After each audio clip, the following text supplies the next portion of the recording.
sinabihan na si Cheese ng ng Malacanang na wag mong ibibigayan kay Marcoleta. Ang problema, baka na-negotiable kila Marcoleta at sa pro-Duterte block yung position na yon. Kasi gagamitin nilang platform yun para siraan ang administrasyon Posible. Ang problema, pag binigay naman yun ni Cheese kay Marcoleta, parang kumuha ng pampukpok talaga. Ay ayaw ng Malacanang noon. Hindi papayag Malacanang doon. Parang kung non-negotiable kay Marcoleta yun, non-negotiable din yun sa Malacanang. So naiipit ngayon si Cheese. Parang, so ang ginagawa ngayon ng kampo ng itong Duterte 7, pinipressure si Cheese. Ganon din ang Malacanang. Ano sa tingin mo, Nald? Posible, attorney, no, na una, ang kanilang habol nila ay i-dismiss yung impeachment. Ikalawa, yung mga chairmanship ng mga committee. Ito yung kanilang hinihingi. Pero pwede rin kasi, attorney, na negotiating posture yan Halimbawa, kung ikaw mag-negotiate, sasabihin mo, ito yung aking gusto. Take it or leave it. No? Kung ayaw mo, maghahanap kami ng ibang Senate President. Pwede rin na negotiating posture yan, katulad ni Trump. Diba? Guguluhin niya, tapos magne-negotiate siya downwards. Pwedeng merong alternative committee na pwedeng hingiin si Marcoleta na mas juicy. No? Yung pang kasi, yung Blue Ribbon, very controversial yan. Dahil ikaw ang babanat sa mga target mo na corrupt. Pero yung pondo nasa ibang committees.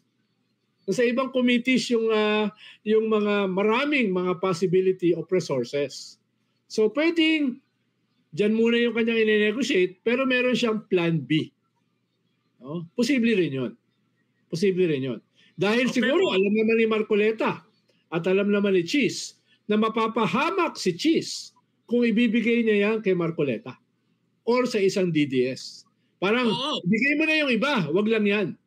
Oo, parang kasing ang mangyayari naalala natin yung nangyari kay Zubiri. Di ba?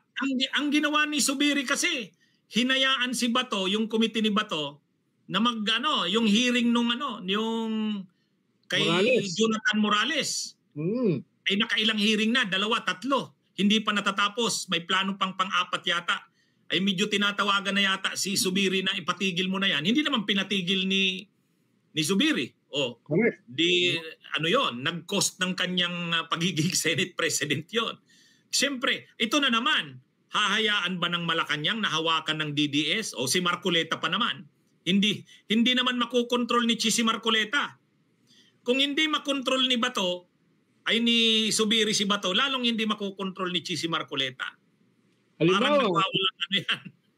Halimbawa, attorney, isa dun sa 18 na bumoto para i-remand yung articles of impeachment pabalik sa Kongreso, si Raffy Tulfo, parang nagbago na ng posisyon. Di ba? Anong sabi ni Raffy Tulfo? Dapat ituloy ang impeachment. Siyempre, hindi lang si Raffy Tulfo yan. Malamang kasama niya yung kanyang kapatid, si Erwin Tulfo. So, parang nararamdaman ng mga Dutertards, yung 7, teka, bakit lumalambot itong mga to? Bakit hindi sabihan ni Cheese na pangatawanan yung posisyon nila na i-dismiss itong impeachment? So baka kasama yon sa nararamdaman ng mga Duterte na, yung 18, may mga lumalambot May mga lumalambot, no? Kaya pwede silang nagpapanik at tataasan nila yung ante. No? Tataasan nila yung ante. Mas lalo nilang iaharas si Cheese. No? Kaya baka hindi maganda yung sitwasyon ngayon ni Cheese. Nasobrahan siya sa laro, nilalaro siya ngayon. Oo. Yan yung hindi niya makontrol yung gusto siyang kontrolin ng pro Duterte na yan. Ang problema, syempre gumagalaw na rin ang Malacanang, pinipressure na rin siya. So nahihirapan ngayon si Cheese. Hindi malayo. Actually, ang sabi ko nga, Nald, ewan ko kung agree ka dito, pwede naman kasi na yung pro Duterte block na yan na 7, hayaan na sila. Di magi silang minority. Tapos yung iba, yung broad na anti-Duterte ang basis ng unity, yan yung majority ng Senado. Mas maganda yung ganon na pwedeng alignment. Ano sa tingin mo dyan, Nald? Baka kasi sa bilangan, pag nawala yung 7 na Duterte kay Cheese, baka hindi siya ang Senate President. Pwede. Yun yung kanyang concern. Diba? Sa bilangan, no? Ay kung kasama niya yung 7, sigurado siyang Senate President. Kung hindi kasama yung 7, delikado siya. No? Yun yung numero, yan yung arithmetic diyan. Kaya gusto niya makasigurado na siya yung Senate President. Kwan lang ito attorney, walang usapin ng prinsipyo rito. Ang usapin dito ay ambisyon. Stark, naked, cynical ambition. No? Pero parang kanina may nagsisirculate sa social media na, ewan ko kung sinong gumawa nun, itinapat yung Veterans Block dito sa Duterte 7. Yung isinama na si Senadora Risa doon sa Veterans Block. Kumbaga, ilan ba sila? 6. 6. Oo. Kasama si Lito Lapid, saka si Migs. Soto, Lacson, Loren, Lito Lapid, Migs, at saka si Risa. So 6 against 7. So parang Duterte Block. At baka sumama dyan si Loren. Kasama nga. Kasama dun sa 6. 6. So ibig sabihin, parang kung susuportahan ng Malacanang itong Veterans Block, sasama dyan sila Tulfo kahit nakakomit na yan kay Cheese. Tama. Sa tingin ko si Bama at si Kiko. Oo, sasama dyan ang gusto lang naman nila Kiko, Senate yung committee chairmanships nila, makukuha din naman nila yan kasi majority na.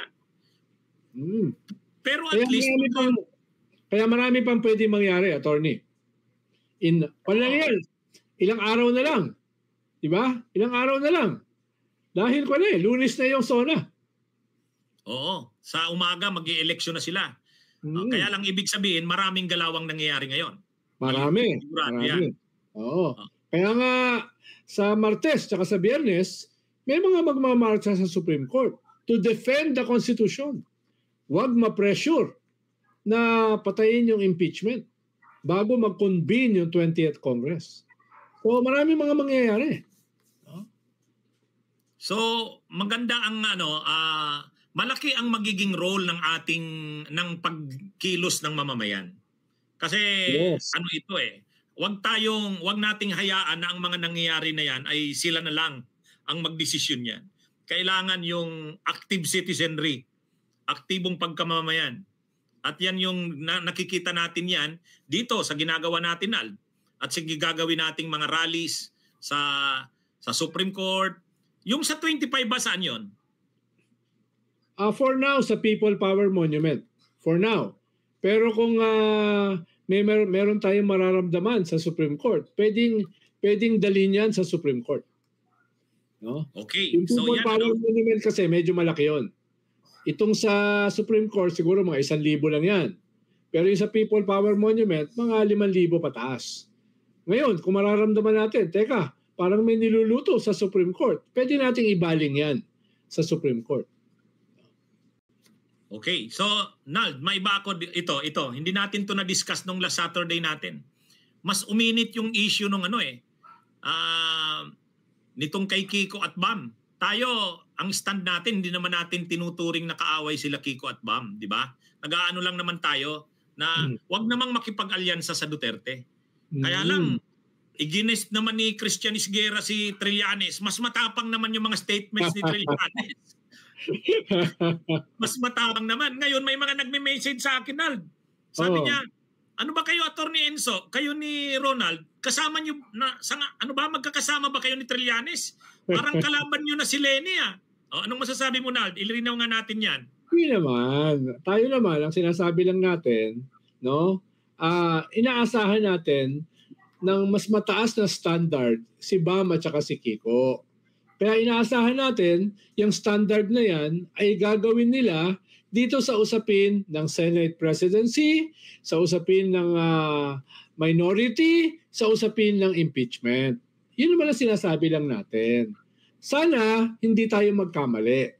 Ikalawa, inaasahan natin, dahil pinapakinggan nila si Leni, ay gagabayan sila ni Leni.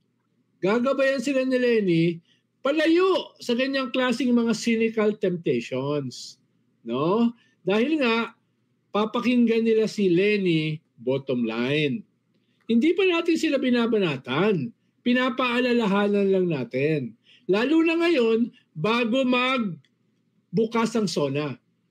Kumbaga, ngayon, yung pagpapaalala natin sa kanila, hindi yung nakapagbotohan na. Dahil tapos na, nagbotohan na. Ano pa ipapaalala natin? So, yun ang ating sinasabi. Ngayon, yung iba, mas matalas yung banat. Yung iba, mas paalala. Di ba? Wala na tayong magagawa dyan. Dahil iba-iba naman ang mga tao eh. Kung papanoorin mo o papakinggan mo yung social media, attorney, mas matitindi yung mga banat dun. Mas matitindi sa atin. Tayo, magmumukha tayong moderate kumpara doon sa mga banat ng mga kabataan. No? Yung mga bumoto sa kanila, galit na galit. No? Kaya nga, humingi sila ng tulong kay Leni para depensahan sila. Para ipaliwanag na kailangan natin maging medyo pragmatic. Diba? Yung letter ni Leni, kailangan natin na i-broaden yung ating mga pananaw. No? Para tayo ay manalo. Ang sinasabi lang natin, tapos na panalo na sila Ang labanan na is 2028, 3 years from now. Ang kalaban natin sa 2028, itong mga iboboto nila sa Senate presidency. Ang kalaban natin sa 2028, ito makakasama nila sa majority. Diba? Yun yung isang paalala natin sa kanila. No? Panalo na Diba? Ikalawa. Handa naman tayo maging pragmatic. Sang-ayon naman tayo kay Leni. Pero ang pragmatism, may bottom line, may limitasyon. Hindi kasama dyan ang mga Duterte. Sa ganyang klaseng pragmatism. Diba? Wawasakin ng mga Duterte ang ating bansa. Gagawin tayong probinsya ng China. Diba? Magkakaroon ng bagong tokhang. Political tokhang. Pag pinabalik natin ang mga Duterte, may mga bottom lines. No? Yung ating pragmatism. At ikatlo, huwag nilang sayangin itong bagong inanak ng midterm election. No? Pink movement na nagising, kabataan na nagising, no? Gen Z tsaka millennials, at yung mga disenchanted sa Uniteam na naghahanap ng alternatibo. Yang tatlo na yan ang ating dapat pagkaisahin. Yan ang dapat nating i-harness going into 2028. Hindi mo yan ma-harness kung lalaro ka sa mga Duterte. Diba? Yun lang naman yung sinasabi natin. Kaya, hanggat maaari, hindi naman tayo babanat, pero nagpapaalala tayo sa kanila. Huwag niyong sayangin itong pagkakataon na ito. Huwag niyong talikuran yung dahilan kung bakit kayo ibinoto ng kabataan at ng mga pinklawan at ng mga disenchanted sa Unity. Balikan niyo yan. Mas mahalaga yan kesa sa mga committee. Bunyog, bunyog, halikan na kasama ka. Bunyog, kapag buklod ay may pag-asa. Luzon, Visayas, Mindanao, isa ang pananaw. Sa bagong Pilipinas ang bunyog isisigaw. Bunyog, bunyog.